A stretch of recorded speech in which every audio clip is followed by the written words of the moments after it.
ఓరి నాయనో, మబ్బు ఎంత నల్లగుందంటే అంత నల్లగుంది. మబ్బు కిందకి రాగానే టెంపరేచర్ మొత్తం పడిపోయింది. ఇప్పటిదాకా 9-10 degrees అట్లుండే, 14.5 పడిపోయింది. చైన్ కొంచెం కొంచెం కొంచెం కొంచెం కిందికి వస్తూ ఉంది. వెనక స్ప్రాకెట్ కూడా పోయింది. ఇది ఇవ్వండి, ముందు ఇది కూడా ఊడిపోయింది చూడండి. అది డిప్ప అసలు ఈ రైడ్ మొత్తంలో ఇంత ఎక్కువ వర్షం ఇక్కడే పడ్డది. నాకైతే బొంగు కొంచెం కూడా కనిపిస్తలే.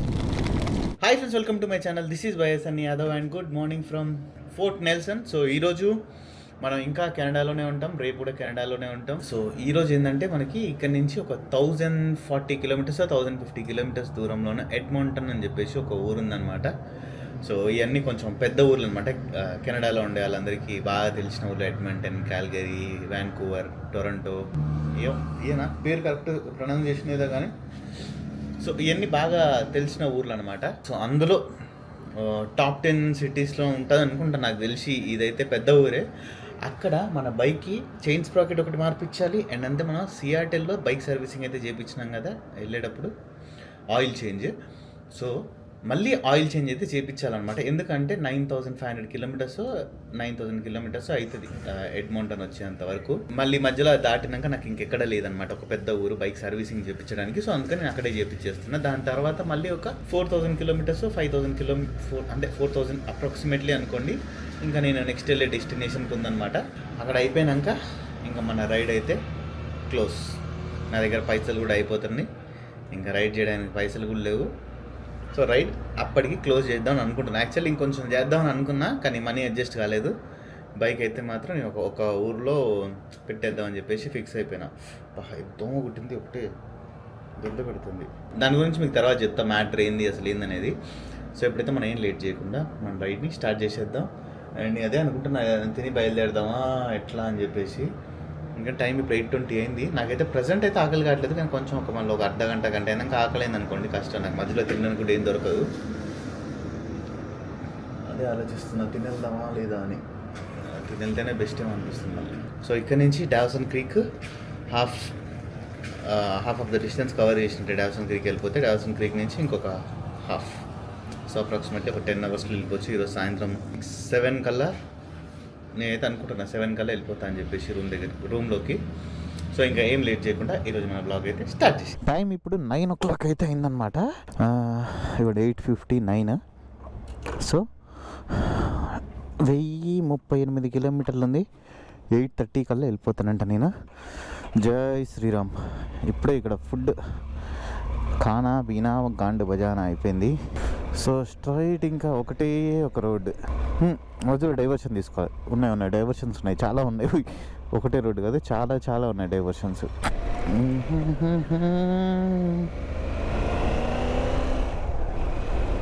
అండ్ నిన్న మనం 892.7 kilometers వచ్చినాం. గూగుల్ మ్యాప్స్లో చూపించిన దానికన్నా ఒక 20-30 kilometers ఎక్స్ట్రా వస్తాయి ఎప్పుడైనా సరే. ఇగో ఈ హోటల్ కూడా ఇది పెద్ద హోటల్ అనమాట. హోటల్కి మోటల్కి ఉన్న తేడా ఏంటంటే హోటల్లో పైసలు ఎక్కువ అవుతాయి. ఇప్పుడు ఈ హోటల్లో ఆల్మోస్ట్ ఒక $250 అట్లేమో ఉంటుంది. నేను ఉన్నది అంటే $80. మోటల్లో చీప్లో అయిపోతుంది. అండ్ ఈవెన్ మోటల్స్ అంటే మరి అంత చీప్ ఏముండవు, చాలా బాగుంటుంది. లోపల మీరు చూసారు కదా, వర్త్. ఆ ప్రైస్కి ఇక్కడ అది వర్త్. 447 kilometers ఒకటే ఇంకా స్ట్రైట్ రోడ్డు.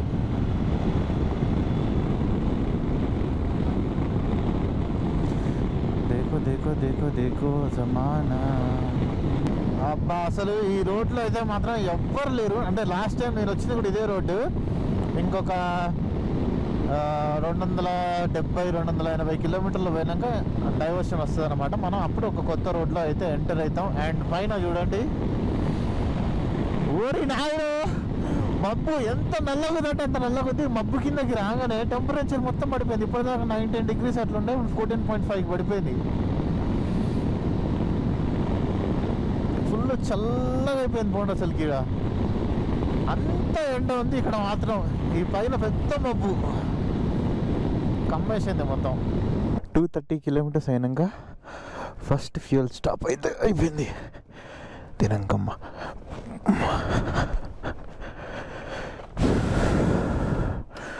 సో ఇంకా మళ్ళీ ఒక 250 కిలోమీటర్స్ పోయినాక ఇంకొక బ్రేక్, ఫ్యూయల్ బ్రేకే.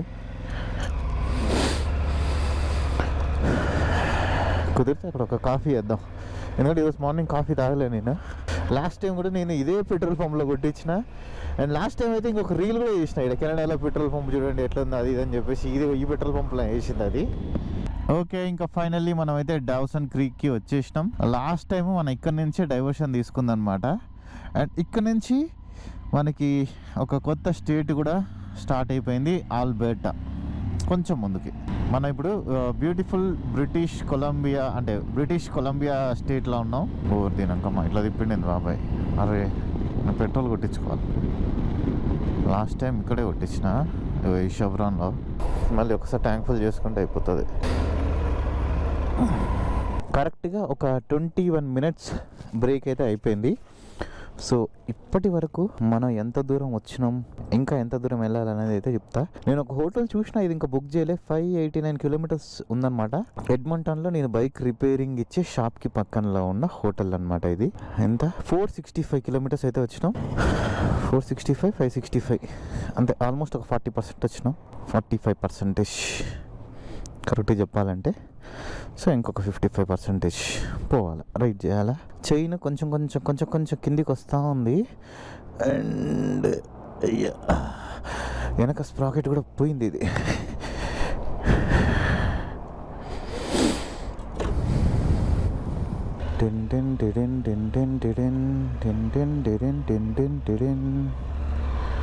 ఇక్కడ నుంచి ఆడిందబ్బా పోవడానికి.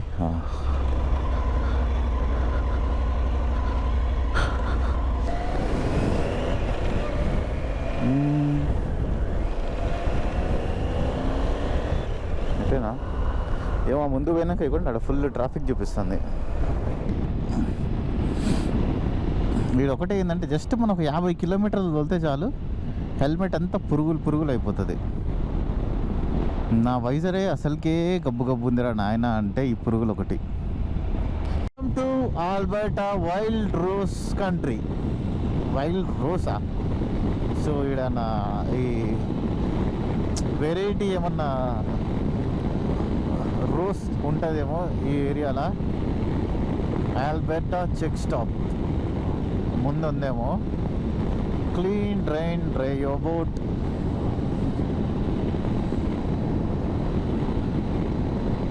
కెనడాలో ఇన్ని రోజులు నా ఫోన్కి సిగ్నల్ రాలేదు. ఇందాక డావ్సన్ క్రీక్ అనే ఏరియా నుంచి మాత్రం సిగ్నల్ వచ్చిందనమాట. అది దాటిపోయినప్పటి నుంచి వైట్ హార్స్లో రాలేదు, ఫోర్ట్ నెల్సన్లో రాలేదు. అండ్ అలాస్కా బార్డర్ దగ్గర టోక్ అని ఒక ఊరు వస్తుంది అనమాట. మన అమెరికా ఎంటర్ అయినాక టోక్ అని, ఆ టోక్ అనే ఊర్లో వచ్చింది సిగ్నల్. మళ్ళీ తర్వాత మళ్ళీ ఇక్కడ ఈ ఊర్లో డావ్సన్ క్రీక్లో వచ్చింది. మధ్యలో ఆల్మోస్ట్ ఒక 3000 kilometers అనుకోండి. 3000 ఏమి ఉంటుందా, 2700 2600 kilometers సిగ్నలే ఉంటుంది ఫోన్లో.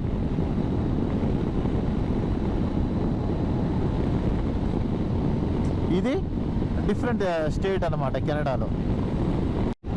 ఇప్పుడైతే నేను ఒక చిన్న డైవర్షన్ తీసుకున్నాను లెఫ్ట్.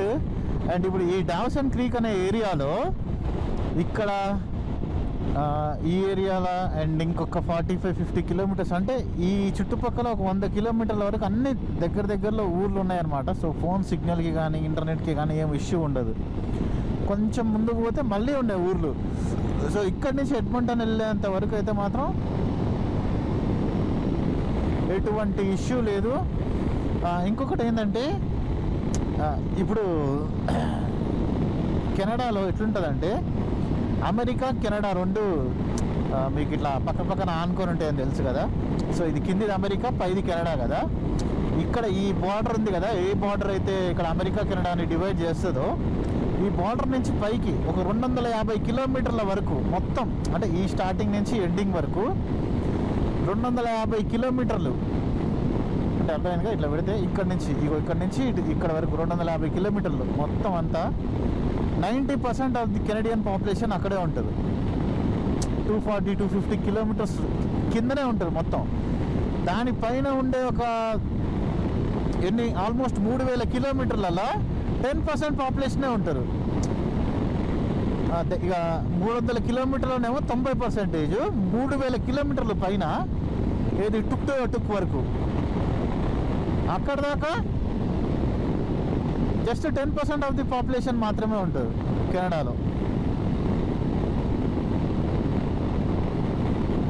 ఎందుకంటే అక్కడ మొత్తం అంతా కూడా మంచు ఉంటుంది.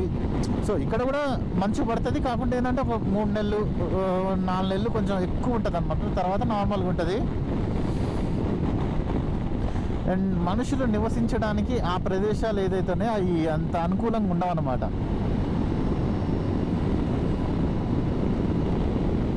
అండ్ అంతే, ఇంకా అప్పట్లో వీళ్ళు వచ్చారు కదా, ఫ్రెంచ్ వాళ్ళు పరిపాలించారు అనమాట కెనడాని. స్పానిష్ వాళ్ళు, యూకే వాళ్ళు, ఫ్రెంచ్ వాళ్ళు, ఇంకెవరున్నారబ్బా, పోర్చుగీస్ కూడా పరిపాలించారో లేదో నాకు కరెక్ట్గా ఐడియా లేదు. అమెరికాని పరిపాలించారు అనమాట.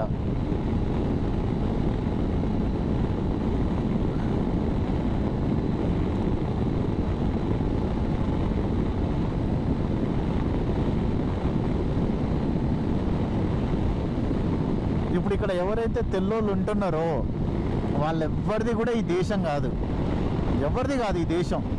కెనడా వాళ్ళదైనా కాదు, అమెరికా వాళ్ళదైనా కూడా కాదు. అమెరికాలో తెల్లోళ్ళు ఉంటారు కదా, వాళ్ళెవ్వరిది ఈ దేశం కాదు. వాళ్ళందరూ యూరోప్ నుంచి వలస వచ్చిన వాళ్ళది. ప్లస్ సౌత్ ఆఫ్రికాలో ఉన్న తెల్లోళ్ళది కూడా వాళ్ళ దేశం కాదు. ఆస్ట్రేలియాలో, న్యూజిలాండ్లో ఉన్న తెల్లోళ్ళది కూడా వాళ్ళది ల్యాండ్ కాదు. ఇదేంటంటే అంత కబ్జా పెట్టిరు అనమాట. తెల్లోడు అంటేనే కబ్జా. ఒక 353 కిలోమీటర్స్ అయితే ఉందన్నమాట. సో అప్రాక్సిమేట్లీ ఒక 4 అవర్స్లో మనం అయితే వెళ్ళిపోవచ్చు. ఇప్పుడు ఇక్కడ ఒక ఫ్యూయల్ బ్రేక్ కోసం అయితే ఆపిన. అండ్ ఇంకొక ఫ్యూయల్ బ్రేక్ మనకు ఖచ్చితంగా కావాలి, ఎందుకంటే నాది ఫుల్ ట్యాంక్ అయితే 300 కిలోమీటర్స్ పోతుంది కాబట్టి ఇంకొక 100 కిలోమీటర్స్ ఉంది ఎడ్మంటన్కి లేదా నా డెస్టినేషన్కి అన్నప్పుడు ఇంకా నేను ట్యాంక్ ఫుల్ ఇంకొకసారి చేపిస్తే సరిపోతుంది. లాస్ట్ ఒక 100 కిలోమీటర్స్ నుంచి కంటిన్యూస్గా వర్షం పడుతూనే ఉంది. వర్షం అని చెప్పలేము, కానీ మొత్తం చినుకులు, చిట్టపట్ట చినుకులు పడుతూ ఉంటే మొత్తం పడుతూనే ఉన్నాయి. ఆల్మోస్ట్ ఇంకేం లేదు, ఒక 250 కిలోమీటర్స్ వరకు కూడా అంత స్ట్రైట్ ఒకటే రోడ్ అనమాట. ఇగో ఇదే హైవే. అమ్మా, పైన మబ్బులు చూసారు కదా, వర్షం అయితే దంచి కొట్టేలా అని అనిపిస్తుంది. ఇవ్వండి ముందు ఇది కూడా ఊడిపోయింది చూడండి, అది డిప్ప. ఏయ్ ఓరే నాయనో, వర్షం అయితే మాత్రం మామూలుగా పడట్లేదు. నేనైతే తడిసి ముద్దయ్యేటట్టే ఉన్నా. బా ఏంటి ఇది, ఏం కనిపిస్తుంది? రాళ్ళ వర్షం పడకుండా ఉంటే చాలు. ఓరే నాయనో చూడండి, అసలు ఈ రైడ్ మొత్తంలో ఇంత ఎక్కువ వర్షం ఇక్కడే పడ్డది. నాకైతే బొంగు కొంచెం కూడా కనిపిస్తలే.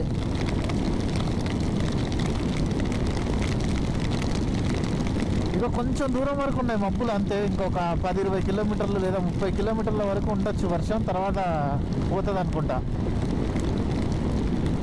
ఈ ఏరియాలో అయితే మాత్రం ఘోరంగా పడుతుంది. ఇది ఇక్కడ మనకి ఆల్మోస్ట్ చాలా సేపటి నుంచి అయితే 4 లేన్ రోడ్డే వస్తుంది. నల్ల మేఘాలు మీకు కనిపిస్తున్నాయి చూస్తారు కదా, ఈ నల్ల మేఘాలు ఎక్కడి వరకు అయితే కప్పుకొని ఉన్నాయో ఆడి వరకు వర్షం వస్తుందని అనుకుంటున్నాను నేను.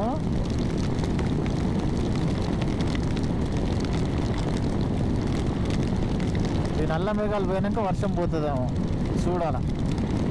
అబ్బో తడిసింది, లోపలికి పోయినా నీళ్ళు, కథం స్వాహ. అండ్ ఎడ్మంటన్లో వెదర్ ఎట్లుందో చూసినా నేను. ఎడ్మంటన్లో అయితే వర్షం లేదు, ఏం లేదు, నార్మల్గా 30 degrees అట్లా ఉంది ప్రెసెంట్. ఇప్పుడైతే పోయినట్టుంది. తగ్గిందా అమ్మాయ, తగ్గింది, కొంచెం తగ్గింది,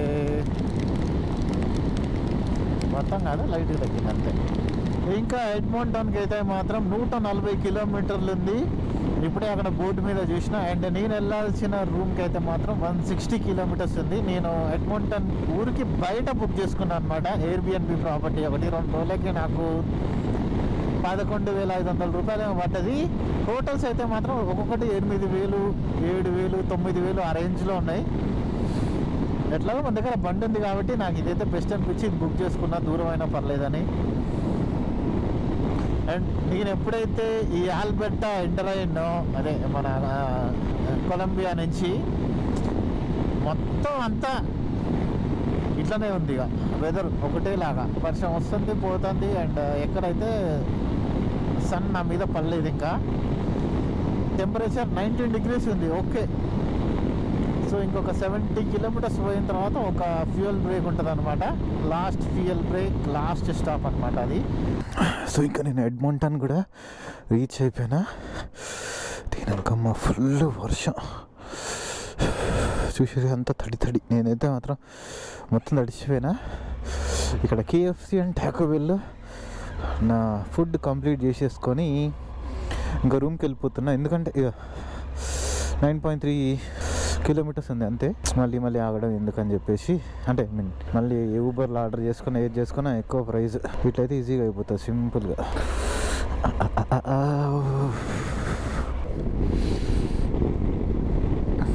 అబ్బా,